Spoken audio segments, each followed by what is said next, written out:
Every now and then you have what I call the problem child. This week, this 2015 F150 was our problem child. This thing coming here and it would not communicate with the ABS module. The customer had already done a good bit of testing on it himself. He had actually replaced the ABS module one time already, still wouldn't communicate. So we went to checking the wiring. You know, obviously with a module, you're always going to check your powers and grounds first, make sure they are getting there. They were. We had load tested our powers and grounds and they were all good going to the ABS module. So we started checking the communication wiring from the ABS module back up to the gateway module in the truck. The gateway module is basically where you stick your data link connector in to communicate with the modules on the truck. So the only thing you can really do is measure the resistance from the ABS module communication wiring all the way back up to the DLC to prove out that your wiring's good, and our wiring was perfect. We had like 2 ohms I think on each wire, absolutely perfect. So we went ahead and put another ABS module in it just to be of certain, and still won't communicate. So we had to kind of go back to the drawing board. This is one of them things where you kind of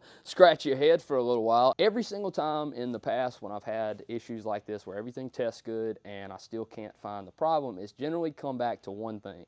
That one thing is pin fitment. You see how small these 2 pins are? Where these are the 2 that are in the ABS module connector for the communication wire, and they go into the ABS module. See how small them things are? They're absolutely super, super tiny, and they have to make a good connection with the male terminal that's coming off the ABS module or it won't work. Watch real good here. I'm gonna stick my back probe down in here.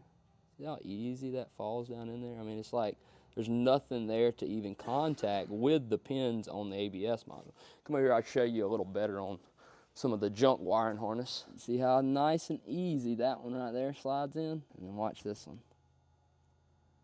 I can barely even push it down in there. So these 2 pins here for the communication wiring just was not making a connection with the ABS module, and that was causing it not to communicate. So in situations like these, what we would do when we believe we have a pin fit problem is we come over here to our junk wiring harness pile that we have accumulated up over the years, and we can generally find the correct pin. There's a bunch of different style pins. We found this connector here that had some of the same terminals, pulled 2 out of this one, cut them off. You see the 2 I cut right there, and installed them into that module, and voila, we had ABS module communication again. Check this out. No more lights. It's something to think about if you're having a hard time diagnosing something. You need to make sure that the pin fit is fitting and contacting good on all of your connection points, because that will send you around in circles for days, just like it did us.